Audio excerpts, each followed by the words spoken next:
Hey guys दोस्तों, आज हम बात करेंगे एनुअल रिटर्न जीएसटीआर 9 और 9C कैसे आपको प्रिपेयर करना है, कैसे आपको रिकन्सिलेशन करना है और फाइलिंग के लिए 9 और 9C कैसे आपको प्रिपेयर करना है।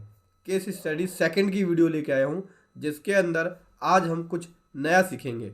तो इसको समझने के लिए बने रहे मेरे साथ वीडियो के एंड तक। सो दोस्तों, मैंने यहाँ पे ओपन कर लिया है शीट। ये है जीएसटी ऑडिट एनेक्सर जिसके अंदर हम अपना जीएसटीआर 9 और 9C दोनों प्रिपेयर करेंगे। ठीक है, यहाँ पे सबसे पहले टैक्सेबल टर्नओवर का रिको है, फिर टैक्सेस का रिको है, फिर रेट वाइज सेल, फिर परचेज आईटीसी का रिको, फिर आईटीसी का रिको, फिर रिवर्स चार्जेस। और उसके बाद जैसे आप ये रिको करते जाएंगे जीएसटीआर 9 और 9C दोनों ही प्रिपेयर होता चला जाएगा। तो सबसे पहले हम यहाँ पे करते हैं टैक्सेबल टर्नओवर का रिको।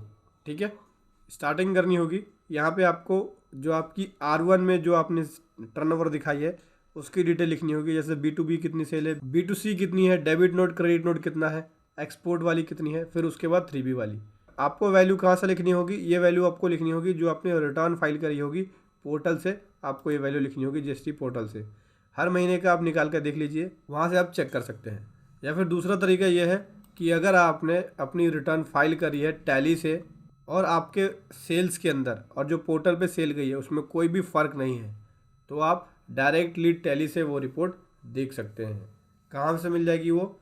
टैली का जो आपका एनुअल कंप्यूटेशन वाली रिपोर्ट है वहाँ से अभी आप देख सकते हैं। उससे पहले आप हर महीने की अपनी R1 को मैच ज़रूर कर लेना जो आपने रिटर्न फाइल करी है पोर्टल पे। ये ले लेता हूँ मैं 1 जुलाई 2017 से लेके 31 मार्च 2018। यहाँ से एनुअल कंप्यूटेशन आ गई मेरी। आउटवर्ड लायबिलिटी में आ जाते हैं, देख सकते हैं यहाँ पे कोई भी क्रेडिट नोट नहीं है। B2B वाली सप्लाई मेरी सब ये रही। B2B वाले पे एंटर कर लेंगे और यहाँ से आपको टैक्सेबल टर्नओवर दिख जाएगी मंथ वाइज और टैक्सेस भी दिख जाएगा। तो चलिए लिख लेते हैं। सो दोस्तों, मैंने यहाँ पे लिख लिया है ये टैक्सेबल टर्नओवर मंथ वाइज जुलाई से मार्च तक की 36, 38, 95, 46। एक बार चेक कर लेते हैं। 36, 38, 95, 45.31 है, तो यहाँ पे 46 राउंड ऑफ में हो गया ये। ठीक है, अब क्या करना होगा? उसके बाद यहाँ पे आ जाते हैं। जो आपने 3B में दिखाया है आउटवर्ड सप्लाई, वो आपको यहाँ पे लिखनी पड़ेगी। तो इसकी वैल्यू भी कहाँ से लिखनी होगी? इसकी वैल्यू आपको जीएसटी पोर्टल से लिखनी होगी जो आपने अपनी रिटर्न फाइल करी है जीएसटीआर 3B। हर महीने का आपको यहाँ पे लिखना पड़ेगा, तो हर महीने की रिटर्न जाके चेक करनी पड़ेगी। और अगर आपने जो रिटर्न फाइल करी है और टैली में मैच कर रखा है आपने, तो टैली वाली वैल्यू भी लिख सकते हैं जो एनुअल कंप्यूटेशन आई है। अगर आपकी सेल के बीच टैक्सेबल अमाउंट में कोई भी डिफरेंस नहीं है तो जैसे कि मैं बात करूं, मेरा यहाँ पे कोई भी डिफरेंस नहीं है, तो चलिए मैं इसी अमाउंट को लिख लेता हूँ। तो दोस्तों, ये लिख ली मैंने 3B की वैल्यू। ठीक है दोस्तों, और 3B और R1 के बीच का जो डिफरेंस है वो 0 है, देख सकते हैं। जैसा कि आप यहाँ पे जो मैंने रिटर्न फाइल करी है 3B और R1 में कोई भी डिफरेंस नहीं है। उसके बाद क्या करना होगा? अभी यहाँ पे देख सकते हैं बुक्स की वैल्यू लिखनी होगी। बुक्स की वैल्यू भी सेम है, तो बुक्स की वैल्यू में और 3B की जो रिटर्न फाइल करी है उसमें कोई भी डिफरेंस नहीं है। बुक्स की वैल्यू आप अपने एनुअल कंप्यूटेशन से यहाँ से देख के लिख सकते हैं। थोड़ी सी आपको मेहनत करनी पड़ेगी दोस्तों। पहले आपको टैली का डाटा चेक करना होगा जो आपने रिटर्न फाइल करी है मंथ वाइज। मैंने यहाँ पे कर रखा, मेरा यहाँ पे कोई भी सेल में डिफरेंस नहीं है। तो बुक्स की वैल्यू, 3B की वैल्यू और जीएसटीआर 1 की वैल्यू बिल्कुल मैच है, इसमें कोई भी डिफरेंस नहीं है। अभी आपको यहाँ पे लिखनी है टर्नओवर अप्रैल टू जून की। ये टर्नओवर कहाँ से मिल जाएगी? ये आपको PNL से मिल जाएगी। तो PNL पे आ जाएंगे और PNL पे आने के बाद 1/4/17 से 30/6/17 की तो जो वैल्यू है वो अप्रैल टू जून वाली है 16970,353.85। ठीक है दोस्तों, ये वैल्यू हमारी आ गई अप्रैल टू जून वाली। यहाँ पे भी सेम वही वैल्यू आ गई। टोटल ये आ गया। अब हम बैलेंस शीट खोल लेते हैं PNL इसके पूरे साल का 1 अप्रैल 17 से 31/3/2018 तक। टोटल सेल मैच कर लेते हैं। 5/33/59 899.16 5/33/59 को इसने राउंड ऑफ में ले लिया है। तो अगर आप राउंड ऑफ में लेंगे तो वही वैल्यू निकल के आएगी। देखो मैं आपको दिखाता हूँ। ये देखो 899.56 है। तो अगर आपको राउंड ऑफ में नहीं रखना है वैल्यू को तो ऐसे भी लिख सकते हैं। ठीक, एज पर फाइनेंशियल स्टेटमेंट के हिसाब से बात करूँ तो मेरी जो वैल्यू गई है वो राउंड ऑफ में गई है। देख सकते हैं दोस्तों, ये मेरी प्रॉफिट एंड लॉस अकाउंट और यही मेरे जो प्रॉफिट एंड लॉस अकाउंट है वो ऑडिट हुआ है।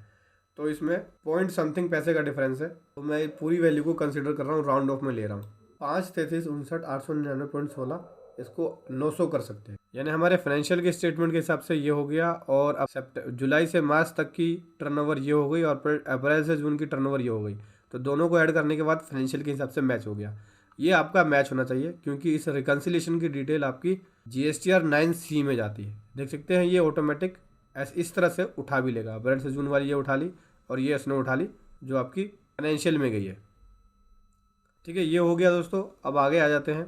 यहाँ पे चाहे तो आप अप्रैल टू जून लिख सकते हैं या फिर इसको आप ब्लैंक भी छोड़ सकते हैं। ठीक है दोस्तों, अब हम आगे चलते हैं। आगे आ जाते हैं हम टैक्सेस का रिको। अब हमें टैक्सेस का रिको करना होगा। सबसे पहले R1 में आपने जो टैक्स लायबिलिटी डिक्लेयर करी है वो कितनी करी है वो लिखना होगा। और उसके बाद 3B में आपने कितनी करी है, यहाँ पे 3B में कितनी करी है वो लिखना होगा। इसकी डिटेल आपको ईजिली मिल जाएगी। कहाँ से? कंपैरिजन रिपोर्ट से। हाँ जी दोस्तों, 17-18 में आ जाएंगे, मार्च में आ जाएंगे, सर्च पे जाएंगे और सर्च पे जाने के बाद यहाँ पे आपको एक कंपैरिजन रिपोर्ट दिखेगी। और कंपैरिजन रिपोर्ट में आपको 3B वर्सेस R1 में जाना है और वहाँ पे आपको लाइबिलिटी है उसकी डिटेल मिल जाएगी। यहाँ पे ये देखिए, ये है आपकी जो आपने 3B में डिक्लेयर किया और यह है आपकी जो R1 में है। तो इसकी रिपोर्टिंग यहाँ से देख के आप इस शीट के अंदर लिख लेंगे। तो चलिए मैं इसको लिख लेता हूँ। सो दोस्तों, ये लिख लिया है मैंने R1 और 3B की वैल्यू। ये मेरी आ गई R1 B2B वाली। ठीक है, सारी B2B वाली ही है। क्रेडिट नोट डेबिट नोट कुछ अलग से है नहीं। अगर आपका कोई अलग होगा तो आप अलग अलग करके ज़रूर लिख लेना। ठीक है, अलग अलग कैसे करना होगा, अलग अलग आपको, अगर आपका कोई क्रेडिट नोट है या डेबिट नोट है तो आपको अपनी ओरिजिनल वाली जो रिटर्न है, जिस महीने में अपने क्रेडिट नोट डाला उस महीने की R1 जाके देख के वहाँ से आप अलग कर लेना। ठीक है, इस कंसोलिडेट रिपोर्ट के अंदर आपको क्रेडिट नोट या डेबिट नोट लेस होने के बाद जो नेट वैल्यू आती है वो दिखती है। तो उसके लिए आपको उसी महीने में जाके उस वैल्यू को देखना पड़ेगा और उस अमाउंट से अलग कर लेना। यहाँ पे मैंने 3B और R1 की वैल्यू लिख ली है। डिफरेंस 0 हो गया, देख सकते हैं कोई भी डिफरेंस नहीं है। पोर्टल पे भी दिखा देता हूँ आपको, ये देखिए दोस्तों, कोई भी शॉर्टफॉल नहीं है। ठीक है, अब आपको यहाँ पे लिखना होगा बुक्स के अंदर जो आपकी डिटेल है, टैक्सेस की डिटेल है और जो आपकी 3B में है। तो 3B वाली वैल्यू तो यहीं से आ जाएगी जो हमने ऊपर डिक्लेयर करी है। ठीक है, ये वैल्यू कहाँ से मिल जाएगी? आपको अपने एनुअल कंप्यूटेशन से मिल जाएगी। टैली पे आ जाएंगे और यहाँ पे हम आ जाते हैं GSTR 9 में, GST में आते हैं और यहाँ जो एनुअल कंप्यूटेशन निकलती है GST की, यहाँ से आपको वैल्यू मिल जाएगी 1/7/2017 से 31/3/2018। लाइबिलिटी में जाना है दोस्तों, एंटर करना है। यहाँ पे आपको देखना है B2B सप्लाई। B2B आ गई। B2B सप्लाई में आने के बाद यहाँ पे जो आपकी नेट वाली वैल्यू आती है वो भी आपको दिखेगी। यहाँ पे आपको नेट वाली वैल्यू दिख जाएगी, तो इस पर भी एंटर करेंगे तो आपको नेट वाली वैल्यू सबसे ऊपर मिल जाएगी। अगर B2B अलग है, B2C अलग है तो उसकी वैल्यू भी आप यहाँ से अलग अलग देख के लिख सकते हैं। लेकिन आपको बुक्स वाली वैल्यू यहाँ पे नेट लिखनी होगी। तो नेट वैल्यू मेरे पास क्या है? नेट वैल्यू मेरे पास ये वाली है।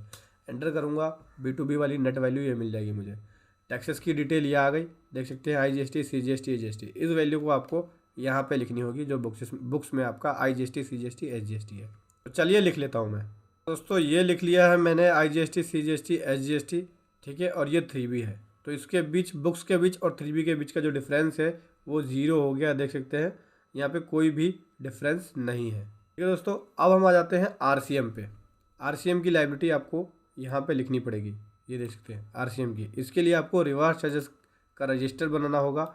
यहाँ पे है, मैंने रिवर्स चार्ज का रजिस्टर दे रखा है। और दोस्तों, अगर आप इस एक्सेल शीट को, इस एक्सेल टूल को या फॉर्मेट को डाउनलोड करना चाहते हैं तो वीडियो के डिस्क्रिप्शन में भी इसका लिंक मिल जाएगा, वहाँ से जाके आप डाउनलोड कर सकते हैं। अभी आपको RCM का रजिस्टर बनाना होगा। RCM का रजिस्टर बनाने के लिए आप ये रजिस्टर जो है आप पोर्टल से भी बना सकते हैं, जो आपने पोर्टल पे लायबिलिटी डिक्लेयर करी है और ITC क्लेम किया है। यहाँ से आपको मिल जाएगा liability due to reverse charges. ठीक है, जो आपने 3B में लायबिलिटी डिक्लेयर करी है, आपने जो अपने बुक्स के अंदर मेंटेन कर रखा है, रिवर्स चार्जेस की समरी दिख जाती है आपको 3B में। ठीक है, तो बुक्स से भी इसकी डिटेल आप लिख सकते हैं। अगर इसके हिसाब से आपने 3B फाइल करी है, क्या कर लेंगे, 1/7/2017 डाल लिया और 31 मार्च 2018। 3B खोल लेंगे जुलाई से मार्च तक की। तो दोस्तों, यहाँ से आपको पूरी डिटेल दिख जाएगी अगर आपने बुक्स में दिखाया होगा। जैसे कि देख सकते हैं यहाँ पे हमने बुक्स में नहीं दिखाया है। ठीक है दोस्तों, तो क्या करूँगा मैं, बुक्स में नहीं दिखाया तो पोर्टल वाले रिपोर्ट को ले लेंगे। पोर्टल वाला रिपोर्ट ये रहा, ये देख सकते हैं दोस्तों, 2250 ये टैक्स मैंने रिवर्स चार्जेस बेसिस पे किया है। ठीक है, कब पे किया है? सितंबर 17 की 3B में। तो आपको क्या करना होगा, सितंबर 17 की 3B के अंदर जाके वहाँ से आपको वैल्यू निकालनी होगी। तो क्या करना है, चलिए सितंबर 17 की 3B की रिटर्न में चल देते हैं। दोस्तों मैं आ गया सितंबर 17 की 3B की रिटर्न के अंदर। यहाँ हमने लायबिलिटी डिक्लेयर करी होगी RCM वाली, ये देख सकते हैं 25,000 है और 2250 इसके ऊपर टैक्स है, ये हमने दिखाया है। तो ये लायबिलिटी हो गई और नीचे हमने ITC क्लेम किया है। तो क्या करना है, सिंपल तरीका है, यहाँ पे हम इस रिवर्स चार्जेस रजिस्टर को बना लेंगे इसके थ्रू, इस रिपोर्टिंग के थ्रू। सो दोस्तों बना लिया मैंने यहाँ पे ये रिवर्स चार्जेस रजिस्टर। बेसिकली बात करूँ, ये RCM जो पे किया है वो रेंट के ऊपर पे किया था, जो रेंट पे किया था, ठीक है, अक्टूबर तक था ये रेंट का, फिर बाद में एग्जाम्प्ट कर दिया। तो रेंट के ऊपर जब RCM था तब मैंने ये रेंट के ऊपर ये RCM पे किया था, ठीक है। तो इसका रजिस्टर मैंने यहाँ प्रिपेयर कर लिया। इसी प्रकार से जो हमने टैक्सेस का रिको किया है, यहाँ पे आ जाते हैं 3B के अंदर। CGST HGST सितंबर के मंथ में दिखाया हमने, तो मैं ले लेता हूँ।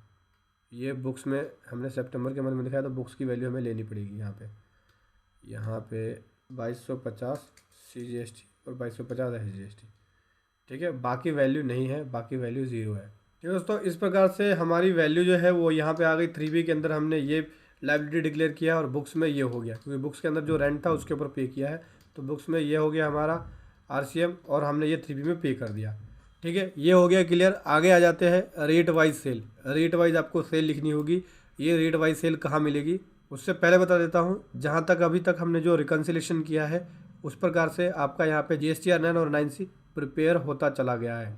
दिखा देता हूँ एक बार, देख सकते हैं यहाँ पे आपकी 9 में जो आपने B2B वैल्यू दिखाई वो वैल्यू इसने यहाँ पे उठा ली, टैक्सेबल वैल्यू, और यहाँ पे जो टैक्सेस था उसका इसने ऑटोमेटिक उठा लिया। देख सकते हैं B2B वाली ये आ गई। 25,000 के ऊपर जो RCM पे किया था, देख सकते हैं CGST HGST ये आ गया। टोटल टर्नओवर आपकी ये हो गई विद RCM, और उसके बाद RCM लेस करने के बाद टोटल टर्नओवर आपकी ये निकल के आ गई। तो यहाँ पे भी देख सकते हैं आप, यहाँ पे आ जाता है, ये देखें 36 38 95 46, 36 38 95 46। आपका 9 और 9C भी प्रिपेयर होता चला गया है, देख सकते हैं दोस्तों। यहाँ पे नॉर्मल सा डिफरेंस है 40 पैसे का, तो इस डिफरेंस को आप इग्नोर भी कर सकते हैं। इस डिफरेंस को अगर आप राउंड ऑफ में ले लेंगे तो ज़ीरो हो जाएगा, ठीक है। तो जो टैक्सेबल टर्नओवर का 9C में रिकन्सिलेशन देता है वो भी आपका यहाँ पे ज़ीरो हो गया है। अभी हम रेट ले लेते हैं। रेट वाइज सेल जो है, रेट वाइज सेल इसलिए देना होता है क्योंकि 9C के अंदर आपको नीचे यहाँ पे जो वैल्यू देनी होगी वो रेट वाइज देनी होगी। ये देख सकते हैं टैक्सेबल टर्नओवर तो आ गई है, लेकिन अभी आपकी रेट वाइज सेल नहीं आई है, ये RCM वाली आ चुकी है, ठीक है। इसको हम कर लेंगे अभी, ठीक, क्योंकि 18% वाली है। ये बता दूंगा मैं आपको कैसे करना होगा। सबसे पहले हम क्या करते हैं, रेट वाइज सेल की डिटेल दे लेते हैं। तो रेट वाइज सेल की डिटेल कहाँ से मिल जाएगी, आपको टैली से मिल जाएगी, जो आपने R1 यहाँ पर प्रिपेयर किया होगा। R1 और आपके बुक्स में आपने जो रिटर्न फाइल करी है उसमें कोई भी डिफरेंस नहीं है, तो यहाँ से आप ले सकते हैं। सिंपल तरीका है, 1 जुलाई 2017 से 31 मार्च 2018 तक की आपको GSTR1 ओपन करनी होगी टैली में। ओपन कर लिया, अब आपको Alt V करना होगा। Alt V करने के बाद Alt F1 कर देंगे। तो देख सकते हैं आपकी यहाँ पे रेट वाइज जो सेल है 12% वाली, 18% वाली, ये निकल के आ गई। इसकी वैल्यू आपको वहाँ पे लिखनी पड़ेगी रेट वाइज सेल के अंदर। तो दोस्तों मैंने यहाँ पे रेट वाइज लिख ली, रेट वाइज सेल लिख ली, 12% वाली, 18% वाली। देख सकते हैं ये टोटल आ गया 12% का और ये 18% का। ये नीचे वाला 12 है, ऊपर वाला 18 है, ठीक है। जैसे ही आप रेट वाइज सेल लिख लेंगे तो 9C के अंदर आपकी रिपोर्टिंग जाती है रेट वाइज सेल्स की। यहाँ पे 12% वाला आ गया, यहाँ पे 18% वाला आ गया, और RCM वाला जो है 18% 25,000 वाला यहाँ से आ गया। 18% का टैक्स था, 2250 जो टैक्स पे किया था, तो 9C में वो आ गया। और यहाँ आपकी एनुअल रिटर्न में जो आपने टैक्स पे किया था वो आ गया। यहाँ से इसने उठाया फिगर को, ये देख सकते हैं ये वाली टेबल से, ठीक है। इसमें RCM इंक्लूडेड है, तो इस वाली टेबल से इसने फिगर को उठाई, इसके बीच का डिफरेंस ज़ीरो हो गया। दैट मीन्स टैक्सेबल टर्नओवर का रिको और टैक्सेस का रिको ज़ीरो हो गया। 9 में भी इसकी रिपोर्टिंग चली गई। यहाँ तक प्रिपेयर कर लिया। अब आपको यहाँ पे परचेज रजिस्टर बनाना होगा।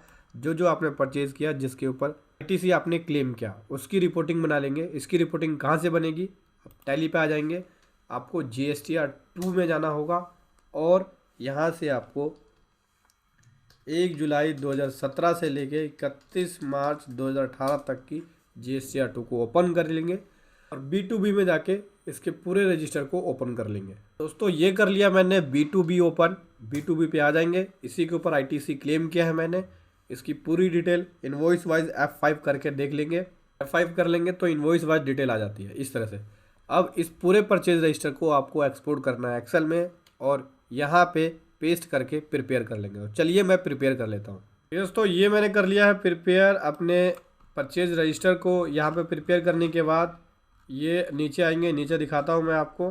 3B में 877 रुपये 02 पैसा जो है वो कम क्लेम हो गया, बुक्स में ज़्यादा है। और ये जो मैंने क्लेम कर लिया है वो अगले फाइनेंशियल ईयर में जाके क्लेम कर लिया है। आगे चलते हैं। अब आपको यहाँ पे रिको करना होगा ITC का 3B वर्सेस आपके बुक्स का, जो आपने 3B में क्लेम किया और आपके जो बुक्स में है। ठीक है, इसको प्रिपेयर करना होगा। इसके लिए आप यहाँ पे आपको 3B की वैल्यू लिखनी होगी। इसके लिए आप कंपैरिजन रिपोर्ट में जाके वहाँ से वैल्यू लिख सकते हैं और ये वैल्यू अपने एनुअल कंपटीशन से बुक से लिख सकते हैं। तो क्या करना होगा, सिंपल तरीका है, बैक करेंगे, कैंसिल करेंगे और हमें कंपैरिजन रिपोर्ट देखना है। यहाँ से फाइल रिटर्न में जाने के बाद फाइनेंशियल ईयर 17-18 मार्च ले लिया, सर्च पे क्लिक कर लेंगे। सर्च पे क्लिक करने के बाद मुझे यहाँ से कंपैरिजन रिपोर्ट में जाना होगा और कंपैरिजन रिपोर्ट में जाने के बाद यहाँ पे जो ITC क्लेम किया है और जो ड्यू है वो दिख जाएगा आपको। ये 3B में मैंने क्लेम किया और ये GSTR 2A में आ रहा।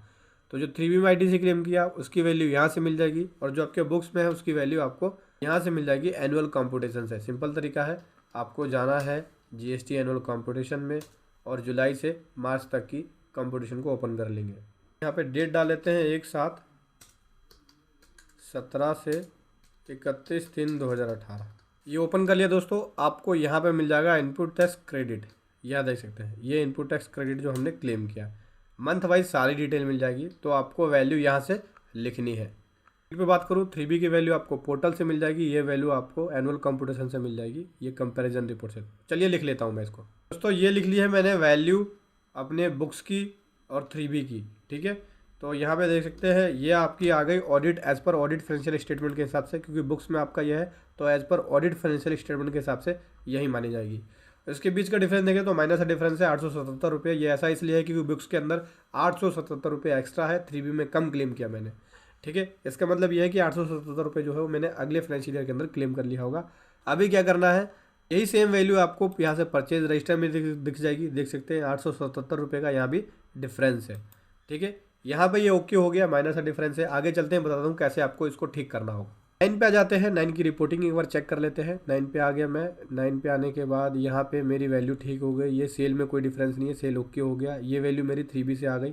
ठीक है, अब यहाँ से आपको वाइफर्केशन देना होता है 3B का और अपने बुक्स का 557.58, ये मेरा इनपुट से रिलेटेड है। ठीक है, इसका वाइफर्केशन मैं दे देता हूँ। ठीक है, तो डिफरेंस जो होगा वो 0 हो जाएगा। नीचे आ जाते हैं, ये RCM वाली वैल्यू आ गई और नीचे आ जाते हैं, ये मेरी टोटल एलिजिबल ITC हो गया फॉर दी यूटिलाइजेशन। उसके बाद यहाँ पे जो वैल्यू है वो 2A वाली ऑटो पॉपुलेटेड होके आएगी, तो 2A वाली वैल्यू पोर्टल से भी देख के लिख सकते हैं। फिर जो 9 के अंदर आपका 2A आ रहा है उसकी वैल्यू आप पोर्टल से देख के लिख लेते हैं। चलिए मैं लिख लेता हूँ। तो दोस्तों मैंने लिख लिया यहाँ पे 2A की वैल्यू। 2A की वैल्यू कहाँ से मिल जाएगा, जब आप ITC का रिको करेंगे। देख सकते हैं ITC के रिको के अंदर आपको यहाँ पे 3B की वैल्यू और 2A की वैल्यू लिखनी पड़ती है। तो ये 3B की या 2A की वैल्यू कहाँ पर मिलेगी आपको, यहाँ पे मिल जाएगी कंपैरिजन रिपोर्ट में। मैं यहाँ पे कंपैरिजन रिपोर्ट में ही हूँ। जो हमने ITC क्लेम किया और जो आपका GSTR 2A में ऑटो पॉपुलेटेड होके आ रहा, उसकी वैल्यू यहाँ पे आपको देखने को मिल जाएगी। तो देख सकते हैं मैंने यहाँ पे 9 में लिख लिया है वैल्यू। देख सकते हैं दोस्तों यहाँ पे जो इसके बीच का डिफरेंस है वो ये आ रहा है कि 2A के अंदर 1,30,189 का ITC एक्स्ट्रा आ रहा है, हमने कम क्लेम किया है। दैट मीन्स हमने जो क्लेम किया है वो ठीक क्लेम किया है, इसमें एक्स्ट्रा आ रहा है तो उससे कोई प्रॉब्लम नहीं है। हो सकता है किसी ने गलत GST नंबर से मेरे नंबर पे क्रेडिट डाल दिया हो। इसी प्रकार से यहाँ पे देख सकते हैं, यहाँ पे बिल्कुल सेम है, 838 रुपये का एक्स्ट्रा ITC दिख रहा है। तो इससे कोई फ़र्क नहीं पड़ेगा, इससे आपको कोई फ़र्क नहीं पड़ेगा, क्योंकि अगर हमने बुक्स में ज़्यादा क्लेम कर लिया होता और पोर्टल पे कम होता तब हमें सोचना पड़ता है। यहाँ पे पोर्टल पे ज़्यादा है और बुक्स में कम क्लेम किया गया है। दोस्तों यहाँ पे सेस की वैल्यू ले लेते हैं। सेस का भी हमने यहाँ पे बाइफर्केशन किया नहीं था, इसलिए यहाँ पे आ रहा है। सेस भी जो है इनपुट से रिलेटेड है और जो हमने यहाँ पे क्लेम कर लिया है सेस वो गलत कर लिया है। सेस का यहाँ पर रिवर्सल करना पड़ेगा, दिखाता हूँ ITC के अंदर। ये देख सकते हैं ITC रिको में 8168 रुपये, क्योंकि सेस तभी आप क्लेम कर सकते हैं जब आपकी सप्लाई जो है उसके अंदर सेस वाली हो, तो इस सेस का रिवर्सल करना पड़ेगा। इसका रिवर्सल आप कैसे कर सकते हैं, DRC 03 के थ्रू कर सकते हैं। तो इस सेस को आपको रिवर्स करना पड़ेगा, क्योंकि ये सेस आपके ITC से रिलेटेड नहीं था। अगर आपकी सप्लाई होती है और उस पर सेस लगता तो आप इसको क्लेम कर लेते हैं। अभी 9 में आ जाएंगे। 9 में आने के बाद ठीक है दोस्तों, यहाँ पे जो बाइफरकेशन हमने दे दिया है वो ये दे दिया है। इसमें से जो सेस जो हमने क्लेम किया था वो गलत क्लेम किया था, तो हम रिवर्सल भी कर देंगे, वो हम DRC-03 के थ्रू कर देंगे रिवर्सल। ओके हो गया। ITC का आपका जो नेट ITC अवेलेबल हो गया फॉर द यूटिलाइजेशन के लिए, वो ये हो गया। और आपका 2A के बीच का डिफरेंस वो ये आ गया। दोस्तों 2A का मैंने आपको बता दिया। नीचे आ जाते हैं, बाकी सब कुछ ओके हो गया। अभी क्या करना है आपको, ये 9 आपकी प्रिपेयर है। अभी 9C पे आ जाते हैं। 9C को एक बार देख लेते हैं ऊपर से स्टार्टिंग से। ये वैल्यू आपकी आ गई टर्नओवर की, टोटल टर्नओवर जो आपकी फाइनेंशियल में है उसके हिसाब से अप्रैल टू जून की, ये आपकी टोटल आ गई। ये आपकी एनुअल रिटर्न की आ गई और इसके बीच का डिफरेंस 0 हो गया। इसी प्रकार से आपकी ये टर्नओवर आ गई। ऊपर वाली STR 9 के अंदर है एनुअल टर्नओवर एडजस्टमेंट होने के बाद, ये वाली टर्नओवर ठीक है, ये आ गई। उसके बाद कोई भी नील रेटेड एग्जाम्प्टेड या जीरो रेटेड सप्लाई है नहीं, तो जो आ गया यहाँ पे। और उसके बाद एनुअल रिटर्न में जो टर्नओवर डिक्लेयर करिए वो आ गया। इसके बीच का डिफरेंस 40 पैसे समथिंग का है, तो ये माइनर सा इशू है, कोई बड़ा इशू नहीं है। क्या कर लेंगे, इसे राउंड ऑफ में वैल्यू को ले लेंगे, 0 हो गया। नीचे आ जाते हैं, टैक्सेस वाइज की डिटेल दे दी सेल्स की, और जो आपकी लाइबिलिटी बनी है वो दे दी हमने यहाँ पे, वो ये टोटल हो गई। 9 में जो लाइबिलिटी डिक्लेयर है वो ये हो गया। इसके बीच का डिफरेंस 0 हो गया। अनरिकंसिलेशन में कोई रीज़न नहीं है। नीचे आ जाते हैं इनपुट टैक्स क्रेडिट का। तो इनपुट टैक्स क्रेडिट जो आपने अवेल किया है ITC एज पर बुक्स, तो बुक्स के हिसाब से क्या है, यहाँ पे आ जाते हैं ITC के रिको में आ जाएंगे। ये हमारे बुक्स के हिसाब से है टोटल। लेकिन इसमें क्या होगा, सेस जो है, जो सेस इंक्लूड नहीं करेंगे। तो क्या कर लेंगे, हम रिको में आ जाएंगे। यहाँ पे नेट जो ITC मैं मानूंगा बुक्स के अंदर वो ये मानूंगा, ठीक है, ये ले लेते हैं।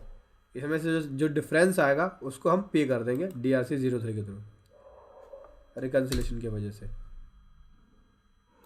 ITC के रिको पे आ गया, इस वैल्यू को हमने यहाँ ले लिया, ठीक है, यहाँ से हटा लेते हैं। अब जो एनुअल रिटर्न में हमने डिक्लेयर किया है वो ये किया है। ये वैल्यू कहाँ से आ गई, 9 से उठ के आ गई। यहाँ पे वैल्यू प्लस करनी पड़ेगी, 1-2 रो प्लस करनी पड़ेगी। कौन कौन सी प्लस करनी पड़ेगी, यहाँ पे प्लस करनी पड़ेगी हमें सेस वाली रो को। सेस वाले रो को हमने प्लस कर लिया, हमारे यूटिलाइजेशन के लिए अवेलेबल हो गया। उसके बाद जो हमने ITC अगले फाइनेंशियल ईयर के अंदर क्लेम किया था नेक्स्ट फाइनेंशियल ईयर में, उसकी देख लेते हैं। उसकी रिपोर्टिंग कहाँ से मिलेगी, यहाँ पे आपको रिपोर्टिंग करनी होती है अगर आपने ITC इस साल का पिछले साल क्लेम किया है। तो कौन सी ऐसी ITC है, ऐसी ITC मैंने आपको बताया था जो डिफरेंस आया है 877 रुपये का। ये देखो दोस्तों, ये बुक्स के अंदर एक्स्ट्रा है क्योंकि इसे हमने क्लेम कर लिया अगले फाइनेंशियल ईयर में 18-19 में।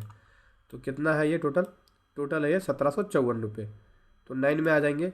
मैं उस फाइनेंशियल ईयर का ITC दूसरे फाइनेंशियल ईयर में क्लेम किया है, तो कितना हमने क्लेम किया है, CGST SGST है, यहाँ से मिलेगा 877 रुपये, 877 रुपये। 9 के अंदर इसकी रिपोर्टिंग कर देंगे CGST SGST में। ठीक है दोस्तों, मैंने यहाँ पे लिख दिया 877 रुपये, 877 रुपये जो मैंने अगले फाइनेंशियल ईयर में क्लेम किया। ठीक है, 9C में देखेंगे तो टोटल ये हो गया, ये जोड़ हो गया दोनों का। ठीक है, अगर आप जोड़ेंगे तो यही आएगा, देख सकते हैं 1754 रुपये 9C में जो अगले फाइनेंशियल ईयर में किया। ठीक है, अब इसके बीच का ये टोटल ITC हो गया जो अवेलेबल हो गया ऑडिट फाइनेंशियल स्टेटमेंट के हिसाब से जो हमने क्लेम किया बुक्स में। ठीक, और ये हो गया टोटल जो 9C में डिक्लेयर किया। इसके बीच का डिफरेंस आ गया एक जो सेस वाला था, सेस वाला क्योंकि हमने लेस कर लिया है। अभी क्या लिखना होगा, नॉट एलिजिबल ITC लिख सकते हैं यहाँ पे हम नॉट एलिजिबल ITC लिख दिया। ठीक है, अब इस ITC को हम ITC को पे कर देंगे या इस टैक्स को पे कर देंगे DRC-03 का यूज़ करके। दोस्तों आप चलान क्रिएट करके कैश में अमाउंट को जमा करा देंगे। उसके बाद नीचे आएंगे, लगभग कंप्लीट है। यहाँ पे ITC की डिटेल एक्सपेंसेस वाइज देनी नहीं है, एग्जाम्प्ट कर दिया। नीचे आ जाएंगे, अनरिकंसिलेशन की वजह जो टैक्स पेबल बना वो यहाँ पे लिख देंगे। जैसा मेरा यहाँ पे बन गया, ये पुराना वाला आ रहा है, तो मेरा यहाँ पे बन गया सेस बन गया। सेस कितना बन गया, सेस बन गया मेरा ये 8168 रुपये, ये मैं पे कर दूंगा। बाकी चीज़ें ओके हो गई। ऑडिटर का रिकमेंडेशन जो है अलग से रिकमेंडेशन नहीं है, टैक्स पेबल बन गया। अगर कोई अलग से रिकमेंडेशन होगा तो ऑडिटर अपनी यहाँ पे रिकमेंडेशन दे देगा। ठीक है दोस्तों, इस प्रकार से आपकी GSTR 9 और 9C दोनों प्रिपेयर हो गई। तो जैसे जैसे आप रिकन्सिलेशन करते जाएंगे आपकी 9 और 9C प्रिपेयर हो गई। अब आपको क्या करना है, सिंपल तरीका है, GST पोर्टल से ऑफलाइन टूल को डाउनलोड कीजिए 9 और 9C को, और इस फॉर्म का यूज़ करके फटाफट प्रिपेयर करके रिटर्न को अपलोड कर दीजिए। तो इस तरीके से आपको प्रिपेयर करना है। Thank you so much. जय हिंद, वंदे मातरम।